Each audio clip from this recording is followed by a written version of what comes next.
Emily Hartwell was Lakebridge's most beloved teacher, respected, admired, and trusted by every parent in town. Kyle Jensen was just a quiet, 12-year-old boy, shy and unnoticed by most. But when their names collided in a shocking grand jury indictment, the entire nation asked the same horrifying question. How could a trusted educator become the architect of a crime that would destroy a child's innocence and shatter a community's faith forever? Lakebridge was the kind of small town where everyone knew everyone, and scandal was a stranger.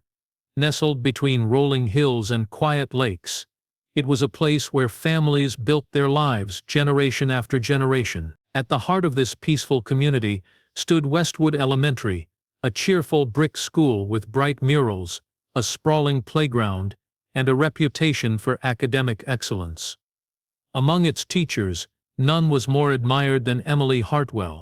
Emily, in her early 30s, was the picture of grace and professionalism. With her neatly pressed blouses, calm voice, and ever-present smile, she embodied the image of an ideal educator. Parents praised her dedication. Her students adored her gentle guidance. Every school event, be it a science fair, talent show, or bake sale, featured Emily at the forefront, organizing with precision and cheer. She was awarded Teacher of the Year 3 times in 5 years, and her classroom was often featured on the school's website for its creativity and warmth. She lived alone in a cozy, vine-covered cottage on the edge of town, where she spent weekends gardening and reading. Her online presence was minimal but polished. Pictures of classroom projects, inspirational quotes, and the occasional cat photo. She had no visible enemies, no concerning past, and no apparent flaws. She volunteered at the library, helped with church fundraisers, and even mentored new teachers. To outsiders, her life seemed near perfect. To those around her, Emily Hartwell was more than just a teacher. She was a role model, a friend, and a symbol of integrity. Behind the scenes, however, Emily's life was more complex than it appeared. She kept to herself outside of work, and avoided questions about her personal life. She had no close friends among the staff, rarely attended after-hours gatherings, and often turned down invitations politely. Most assumed she was just introverted, maybe even a bit shy. No one pushed too hard after all. Her professional record was flawless, and her students excelled under her guidance. But small oddities began to emerge. She sometimes stayed late, far beyond what was necessary. Custodians occasionally saw her alone in her classroom well into the evening. She claimed she was preparing lessons or catching up on grading. Sometimes she left through the side doors to avoid being seen. These moments were brushed off by others as the quirks of a devoted teacher. It wasn't until whispers began circulating that something might be wrong that anyone gave these details more weight. A few teachers noted she gave extra attention to certain students, particularly one young boy in her class. Still, no one dared question her. Emily's reputation acted as a shield, deflecting suspicion and discouraging concern. In Lakebridge, trust came easily, perhaps too easily. The idea that someone like Emily could do harm was unthinkable.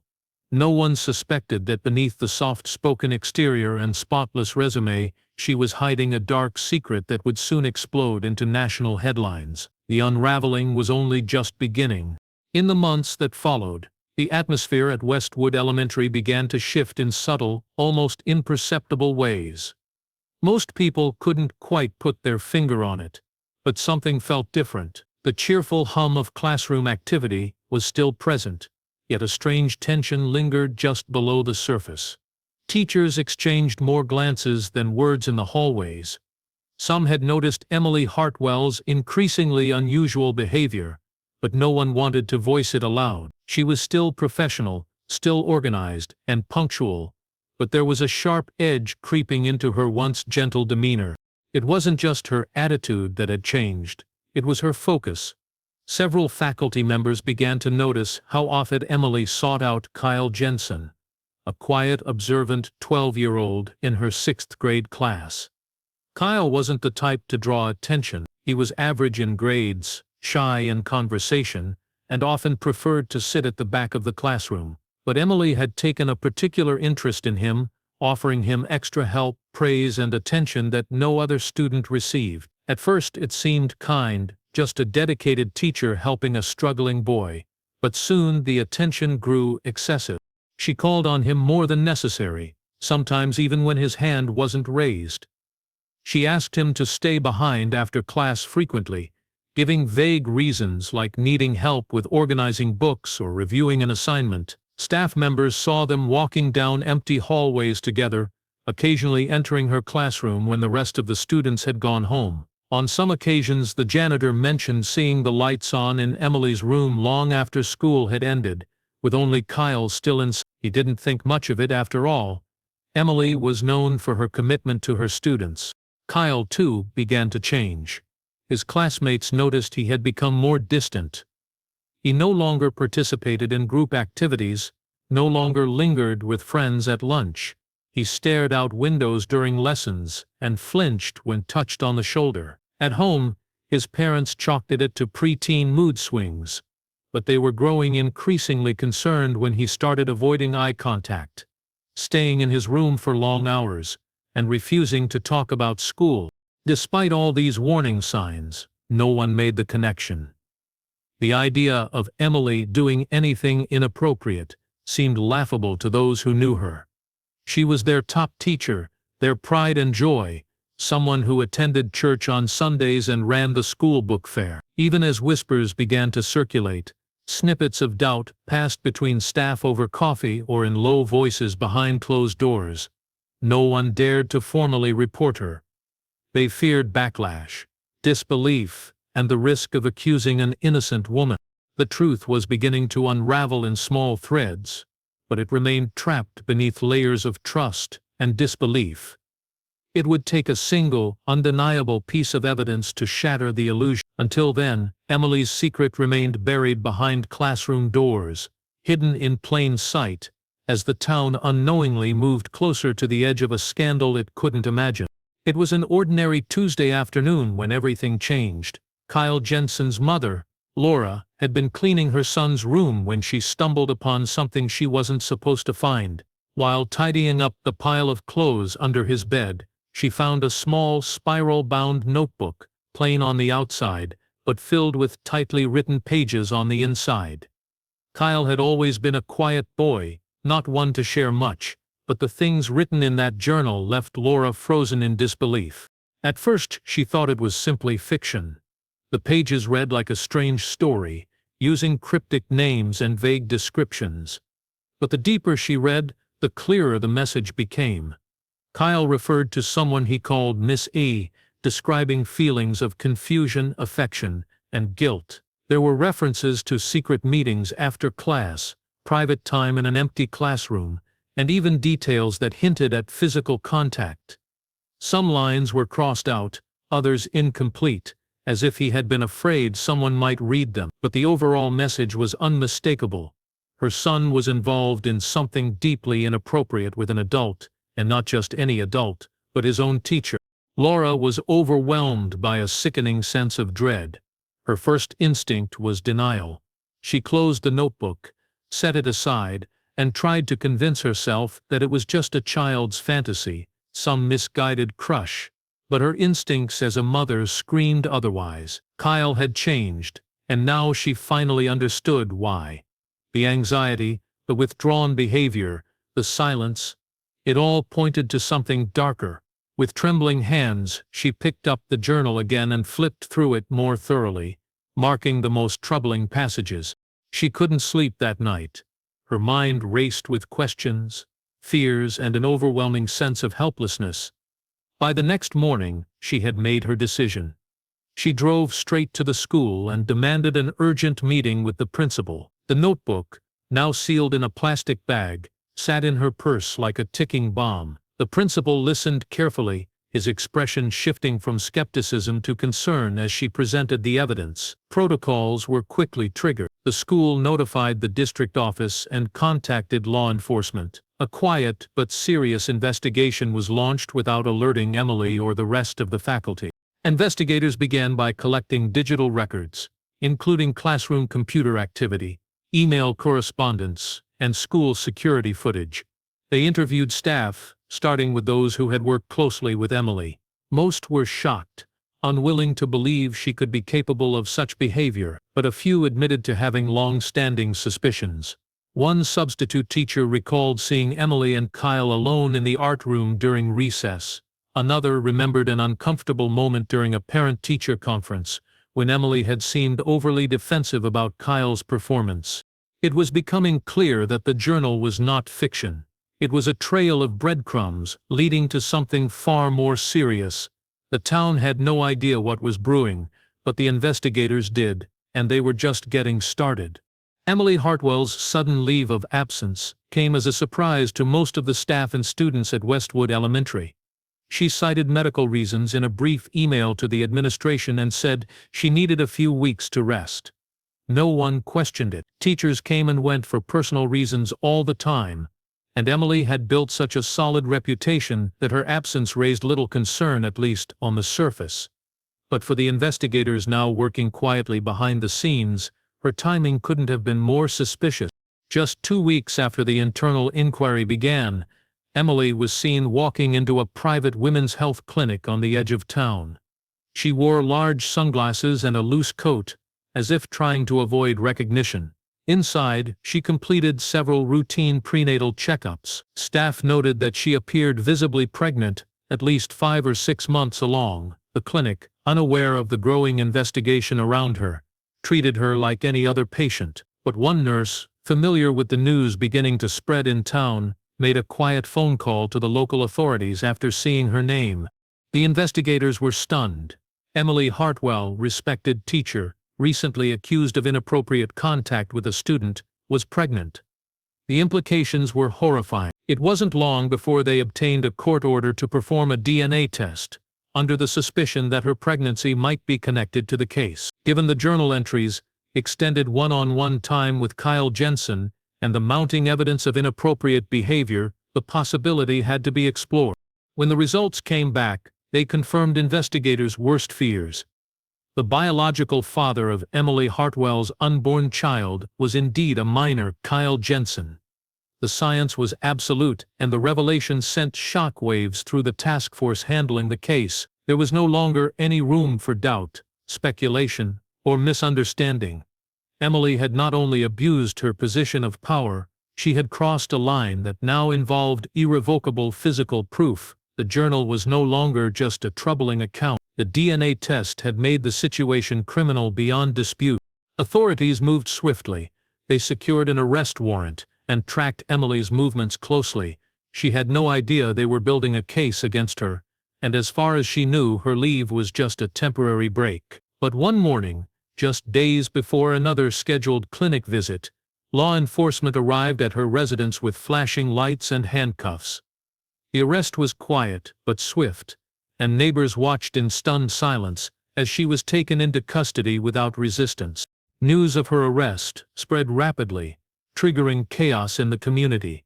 Parents flooded the school with angry phone calls. Teachers cried in disbelief. Reporters swarmed the town within hours, broadcasting the story nationwide. A teacher, pregnant by her underage student, arrested under charges of sexual misconduct and abuse of a minor. It was a headline too shocking to ignore. What had started as whispers and hidden suspicions was now a full-blown criminal case, with undeniable evidence and national attention. Emily's carefully constructed life had shattered in an instant.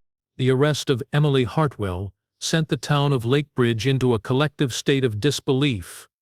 Within hours, the story had made headlines across national news outlets. Photos of her being led away in handcuffs circulated on social media, accompanied by bold captions and words like betrayal, predator, and abuse of power. The town that once celebrated her as an outstanding educator now watched in horror as every detail of her secret life was brought into public view. At the police station, Emily remained calm, eerily so. Her silence during questioning was interpreted not as composure but as calculated defiance. She requested a lawyer immediately and refused to answer any questions about the allegations or the DNA results. Investigators already had what they needed: the journal, the testimony from Kyle's family, and now irrefutable biological evidence. But even with a strong case, they knew the trial ahead would be long and emotional. Meanwhile, Kyle and his family were placed under protective supervision. A child psychologist was assigned to begin therapy with him immediately, and the boy was pulled out of school to avoid further trauma. His name was withheld from media reports, but in a town as small as Lakebridge, anonymity was nearly impossible. His family faced harassment, judgment, and even disbelief from a few townspeople who still clung to the idea that Emily couldn't have done something so vile. Others were simply stunned that such a horror could happen so close to home. The school district scrambled to contain the damage. An emergency board meeting was held, and Westwood Elementary was closed for 2 days, as staff were interviewed by authorities. Several teachers were placed on administrative leave. Not for wrongdoing, but for failing to report the warning signs that now seemed so obvious in hindsight. The principal publicly apologized at a town hall meeting, fighting back tears as angry parents demanded answers. Social workers, school counselors, and trauma experts were brought in to help students process what had happened. Children were confused, frightened, and many felt betrayed. Emily had been more than a teacher to them. She had been a figure of trust and affection. Now they were forced to grapple with the knowledge that the person they looked up to had committed an unspeakable act. Emily was denied bail during her first court appearance. The judge cited the nature of the charges, the age of the victim, and the ongoing investigation as reasons to keep her in custody. Reporters flooded the courtroom, capturing every angle, every movement, as the former teacher stood silently in an orange jumpsuit, her once pristine reputation now reduced to a criminal file. As she was led out of the courtroom, eyes followed her, not with admiration this time but with shock, anger, and disbelief. The same people who had trusted her with their children now wanted her punished to the fullest extent of the law. The case was no longer just about a teacher and a student. It had become a symbol of institutional failure, betrayal of innocence, and the hidden darkness that can live behind even the most trusted faces. The grand jury convened behind closed doors, tasked with reviewing the extensive and deeply unsettling evidence against Emily Hartwell. Unlike a public trial, this was a confidential process, allowing witnesses and investigators to speak freely without the pressure of media or public scrutiny. Yet even within that room, there was a sense of gravity that could not be ignored. What had initially seemed like a horrifying but isolated case had evolved into something broader, exposing systemic failures and calculated deception. Prosecutors entered the room with a heavy but confident stack of evidence. They presented the grand jury with timelines, communication logs, and detailed accounts of Emily's grooming process. They showed how the relationship with Kyle Jensen had developed over months, not days, each interaction carefully constructed to build trust, dependence, and secrecy. One key piece of evidence was a series of handwritten lesson plans that included suspicious notations referencing times and subjects unrelated to schoolwork. These matched up with Kyle's journal entries, aligning dates and events that had previously been unverified. Digital forensic analysts took the stand next, walking the jury through a digital footprint that could no longer be denied. Emily's phone and computer revealed hidden folders, encrypted apps, and deleted conversations. Though she had attempted to cover her tracks, the forensic team was able to recover enough material to piece together the pattern. They found messages that blurred the line between teacher and student, masked in affectionate language that grew increasingly disturbing as the months progressed. A hidden backup phone Emily had used turned out to be the most damning. Stored within were audio notes, where she described her bond with Kyle in disturbing detail, sometimes speaking as though she were documenting a secret relationship. The jury listened to excerpts with clear discomfort, Emily describing how she believed no one would understand what she and Kyle had, and how she planned to protect their connection at all costs. To the jury, it was no longer a matter of inappropriate conduct. It was psychological manipulation, abuse, and premeditated exploitation. Witnesses from the school testified as well, now under legal protection. Several staff members admitted they had long felt something wasn't right, but had lacked evidence to act. One recalled how Emily would often insist on handling Kyle's parent-teacher meetings privately. Another noted how she volunteered to supervise him during lunch and recess more than any other student. In isolation, these actions seemed insignificant. Together, they formed a pattern of calculated access. Perhaps the most impactful testimony came from the child psychologist assigned to Kyle's recovery. The expert explained how the grooming had affected Kyle's perception of reality, describing how victims in these situations often don't realize they are being harmed. The jury was told how Kyle's sense of self-worth had been damaged, how he blamed himself for letting it happen, and how the trauma would likely affect him for years. After several days of reviewing the case, the grand jury returned with a decision, a full indictment on all charges, including multiple counts of statutory rape, aggravated child abuse, exploitation of a minor, and obstruction of justice. The truth had been undeniable, the manipulation carefully constructed, and the damage irreversible. Emily Hartwell would now face the full weight of the law in a public courtroom. As news of the grand jury indictment spread through Lakebridge, the town's mood shifted from stunned disbelief to something darker: betrayal, anger, and shame. People who had once proudly called Emily Hartwell their children's favorite teacher now struggled to reconcile that image with the monstrous actions revealed in court. Overnight, the school's banners praising her past achievements were taken down. Her name, once spoken with admiration, had become something people avoided mentioning altogether.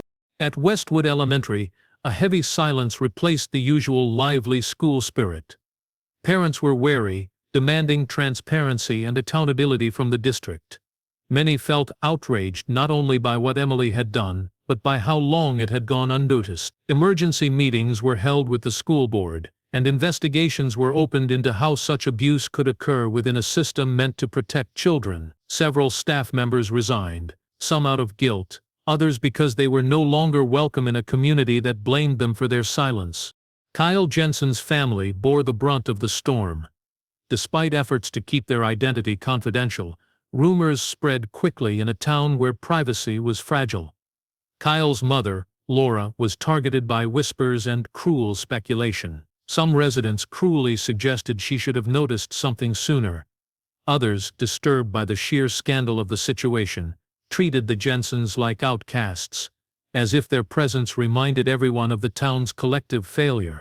Out of concern for Kyle's safety and emotional well-being, the family relocated to a nearby city under a protection order.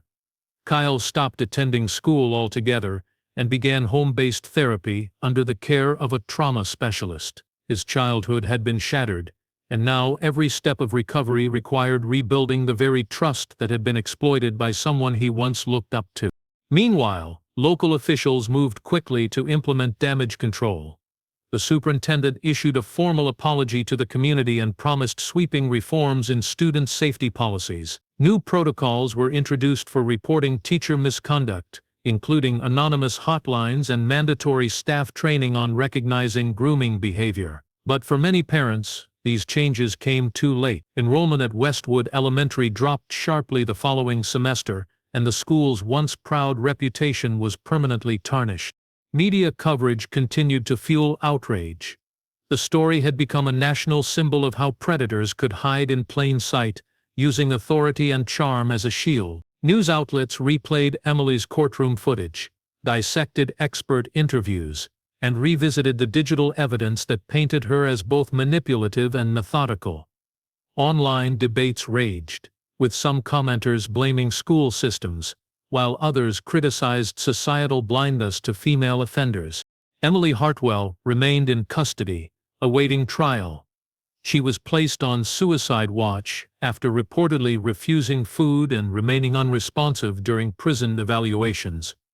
Her silence persisted. No statements, no apology. The woman who once inspired young minds had now become a case study in betrayal and abuse of power. Lakebridge, once a peaceful and proud town, was left with scars that would not fade quickly. The story had become more than just a crime. It was a wake-up call. A reminder that sometimes, the most trusted faces hide the darkest secrets. Emily Hartwell's trial lasted 3 weeks, but the verdict felt inevitable from the beginning. The evidence presented was overwhelming: text messages, digital files, the pregnancy, and expert testimonies that stripped away any chance of her being seen as misunderstood or falsely accused. The courtroom was packed with journalists, former students, angry parents, and a handful of people who still sat in quiet disbelief. Emily, once the town's shining example of an ideal teacher, now sat motionless in the defendant's chair, her hands clenched, her expression unreadable. The prosecution painted a chilling picture: a calculated predator who used her position of trust and authority to manipulate and abuse a vulnerable child. They walked the jury through each stage of grooming, showing how Emily had isolated Kyle emotionally, encouraged secrecy, and exploited his innocence. Her pregnancy, the DNA evidence, and her hidden communications all served as undeniable proof of her actions. Her defense team attempted to argue mental instability, claiming Emily had suffered from untreated psychological issues that clouded her judgment and blurred moral boundaries. They pointed to her isolated personal life, a history of emotional detachment, and possible trauma in her own upbringing, but the jury remained unmoved. The evidence wasn't the product of a momentary lapse. It was a pattern, a plan, and a betrayal carried out over months. On the final day, the courtroom held its breath as the jury returned. Emily was found guilty on all charges: aggravated child abuse, statutory rape, child exploitation, obstruction of justice, and possession of unlawful material. The judge sentenced her to 32 years in prison, without the possibility of parole. As the sentence was read aloud, she stared ahead, without a single visible reaction, her face expressionless, as though she had already accepted her fate long ago. The impact of the verdict extended far beyond the courtroom. The baby, born a few weeks before the trial began, was placed into the care of Child Welfare Services. A long legal process began to determine whether the infant would remain with the state or be adopted by relatives. Kyle, still undergoing therapy, had yet to meet the child and expressed no desire to do so. His recovery was slow and painful, marked by trust issues, anxiety, and guilt he couldn't yet fully understand. Lakebridge tried to move on, but the scars ran deep. Emily's name was stripped from school records and awards. Her classroom was repainted, her belongings discarded, and the curriculum she had once shaped rewritten under new oversight. Westwood Elementary became a symbol of reform: new leadership, new policies, and regular third-party inspections. But for many, the wound would never fully close. Parents remained wary, children more aware of dangers once thought unimaginable, and a community once built on mutual trust now relied on vigilance instead. The story of Emily Hartwell became more than a scandal. It was a tragic reminder of how deeply betrayal can cut, and how even the safest places can harbor the most dangerous secrets.